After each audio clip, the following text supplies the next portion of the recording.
Hello' বন্ধুসকল, কি খবৰ সকলোৰে? দৌৰা দৌৰি কেনেকুৱা চলি আছে? চাওঁতে আৰু জুলাই মাহটো শেষ হ'ব হৈছে আৰু মাজত মাত্ৰ 2 মাহ আছে। সেই 2 মাহতে তোমালোকৰ যিমান যি অপেক্ষা কৰিছিলে চব শেষ হৈ যাব। এই 2 মাহৰ পাছত তোমালোকে যিটো ফাইনেল এক্সাম সেইটো দিব লাগিব। এতিয়া আৰু যি কৰা এই 2 মাহতে কৰা। কোনোবাই পঢ়িব বিচাৰিছে 2 মাহতে কৰা, কোনোবাই দৌৰিব বিচাৰিছে 2 মাহতে কৰা, কোনোবাই জাপ মাৰিব বিচাৰিছে 2 মাহতে কৰা। কাৰণ অক্টোবৰত এনেকুৱা ফিজিকেল আছে, সেইটো সকলোৱে গম পাইছে। সেইটো কাৰণে যি যেন লগাই দিয়া, এই 2 মাহ 3 মাহ যি আছে। বহুতৰে এটা প্ৰশ্ন হৈ আছে, মানে আজি 2 দিনমানৰ আগত যিটো CM ছাৰে কৈছিলে যে অসম পুলিচৰ লেখীয়াকৈ এইবাৰো এডিআৰই এক্সামত নিগেটিভ মাৰ্ক থাকিব বুলি কৈছে। আৰু সেইটো শুনিয়ে মানে বহুতে ভাবিছে কি আমাৰ ABUB যিটো ৰিটেন হয় তাতো নিগেটিভ হ'ব বুলি ভাবিছে। একচুৱেলি সেইটো নহয়। তোমালোকে SI পৰীক্ষাটো বহুতে দিছে আৰু নিদিয়াবোৰো জানা যে SI পৰীক্ষাত নিগেটিভ মাৰ্ক থাকে। কামাণ্ডো SI হওক বা UB SI হওক, তাত নিগেটিভ মাৰ্ক থাকে। সেই অসম পুলিচৰ সেইটো আণ্ডাৰত পৰে ন, সেইটো SIটো অসম পুলিচৰ আণ্ডাৰতে পৰে। সেই অসম পুলিচত SI আণ্ডাৰত পৰে কাৰণে তাত মানে নিগেটিভ মাৰ্ক থাকে। সেই তাৰ লেখীয়াকৈ মানে এবাৰ সেই ADREত নিগেটিভ মাৰ্ক দিম বুলি কৈছে। তাত ABUBত নিগেটিভ মাৰ্ক দিম বুলি কোৱা নাই। কাৰণ ABUBত নিগেটিভ মাৰ্ক নিদিয়ে কেলৈ কৈছোঁ, দিব পৰা সময়ত নাজানো, কিন্তু নিদিয়াৰ কাৰণটো কি, ফিজিকেলটো যিটো ফিজিকেল নহয় ABUBৰ, সেইটো ফিজিকেল মানে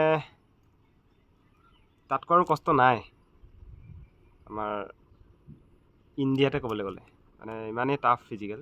বাহিৰৰ হেৰিবোৰ ইকুইপমেণ্টবোৰ পাতে, তাত ইমান টান ফিজিকেল নহয়। হয়তো তাত ক'ৰবাত ৰান বেছি হয়, জাম কম হয়, ক'ৰবাত ৰান কম হয়, জাম বেছি হয়, তেনেকুৱা। কিন্তু আমাৰ ইয়াত গোটেইকেইটাই টান, গোটেইকেইটাই বেছি লাগে। সেইটো কাৰণে মানে নিগেটিভ মাৰ্কটো দিয়াটো আশাটো কম। নিদিয়ে, মই জনাতো নিদিয়েই এতিয়ালৈকে, আৰু কোনো হেৰি হোৱা নাই। কাৰণ আগতে চিলেবাছ দিলে, অসম পুলিচৰ এডভাৰটাইজমেণ্ট ওলাওঁতে তাত চিলেবাছ দিছিলে, তাত নিগেটিভ মাৰ্ক হেৰি নাছিলে। সেইটো কাৰণে তোমালোকে চিন্তা কৰিব নালাগে, নিগেটিভ মাৰ্ক নাথাকে। আৰু দিলেও প্ৰব্লেম নাই আকৌ, কাৰণ তুমি যদি আজি ইমান টান ফিজিকেল এটা পাছ কৰি গৈছা, ৰিটেনটো তুমি পঢ়িয়ে দিবা। আৰু পঢ়ি দিয়া ল'ৰা ছোৱালীৰ কাৰণে নিগেটিভ মাৰ্ক একো এফেক্ট নকৰে। এফেক্ট কোনখিনি কৰিব, যোনখিনিয়ে মানে পঢ়ি নাযায়, অকল এনেই আৰু অলগতি মাৰি দিয়ে, হৈ যায় সেইখিনি। আৰু নিউ এপ্লাই হ'ব নহয়, সেইটো বহুতৰে প্ৰশ্ন হয়, সুধি আছে। নিউ এপ্লাই একচুৱেলি হ'লহেঁতেন, কিন্তু কেলৈ নহয় এতিয়া, কাৰণটো হৈছে নোহোৱা কাৰণটো হৈছে ইলেকশ্যন আহি আছে। এইটোতো পঞ্চায়ত ইলেকশ্যন মাজত, এইটো নৱেম্বৰ ডিচেম্বৰ। কিন্তু নেক্সট ইলেকশ্যন আহিছে 26ত, যিটো মানে CM খেলিব, ডাইৰেক্ট আমাৰ মামাই খেলিব। সেইটো ইলেকশ্যনৰ কাৰণে অলপ মানে ভেকেঞ্চি ৰখাই দিলে। সেই ৰখাই দিয়াৰ কাৰণে মানে এতিয়া অনলাইন খুলি নিদিলে আৰু। কাৰণ এতিয়া যদি সেই ভেকেঞ্চিখিনি দি দিয়ে আকৌ, তেতিয়াহ'লে 26ত, কাৰণ 25ততো ওলাবই লাগিব 26ৰ কাৰণে, তেতিয়া কি উলিয়াব? সেইটো কাৰণে মানে কি কৰিলে, এই ভেকেঞ্চিখিনি ৰখাই দিলে। আগতে যিখিনি ভেকেঞ্চি ওলাইছিলে সেই ভেকেঞ্চিখিনি দি দিলে। ভেকেঞ্চি অলপ বঢ়াই দিলে ভাল আছিলে। আমাৰ ল'ৰা ছোৱালীখিনি, আমাৰ যিখিনি মানে অন্তিম বয়স হ'ব, যাৰ বয়সখিনি লাষ্ট, তেহেঁতৰ কাৰণে ভাল হয়। কাৰণ নতুন ল'ৰা ছোৱালীখিনি আহি আছে, তেহেঁতৰ বয়স হৈছে, তেহেঁতি পাই থাকিব। কিন্তু আমাৰ লেখীয়া ল'ৰা ছোৱালীখিনি কাৰণে নাপায়। এইটোৱে লাষ্ট হয়। ল'ৰাও আছে তেনেকুৱা, ছোৱালীও আছে বহুত তেনেকুৱা। সেইটো কাৰণে প'ষ্ট অলপ বঢ়াই দিম ভাল আছিলে। নবঢ়ালে একো নাই, 4000 প'ষ্ট বহুত যথেষ্ট আৰু। 4000 প'ষ্ট এটাই লাগে, আৰু তাতে ডিষ্ট্ৰিক্ট ৱাইজ হয়, প্ৰব্লেম নাই ইমান। কিন্তু ADRE যিটো এবাৰ মানে ৰিটেনৰ লেভেল হ'ব, কুৱেশ্যন লেভেল অলপ হাৰ্ড আহিব, আৰু কম্পিটিশ্যনটো অলপ হাৰ্ড হ'ব।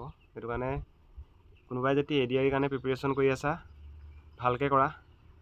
কাৰণ বহুত কাট অফ যাব ADREত। তাত গোটেই APSৰ কাৰণে যিখিনি মানে প্ৰিপেৰেশ্যন কৰি থাকে সেইখিনিয়ে দিয়ে। আকৌ আমাৰ ABUBত SI যিখিনিয়ে দিব সেইখিনিও দিব। যিমান ল'ৰা ছোৱালী গৈ থাকে ন, ভাল ল'ৰা ছোৱালী, সিমানেই আহি থাকে, ইমানে পঢ়া শুনা চোকা ল'ৰা ছোৱালী আহি থাকে ভাল। সেইটো কাৰণে কম্পিটিশ্যনটো অলপ হাৰ্ড হ'ব। তোমালোকে সেইটো কাৰণে পূৰা যি যেন লগাই চেষ্টা কৰা। আৰু অসম পুলিচতো জানাই ৰানিংটো কেনেকুৱা আৰু লং জাম্পটো কেনেকুৱা। সেইটো কাৰণে এতিয়াৰ পৰা পূৰা আৰু জোৰ লগাই দিয়া, শেষ আৰু সময় বেছি নাই। এইখিনি আছিলে, আৰু মই দি আছোঁ বাৰু ভিডিঅ' দুটামান। আজি ইমানতে শেষ কৰিছোঁ, আকৌ দিম এটা বাৰৰ পাছত। ঠিক আছে।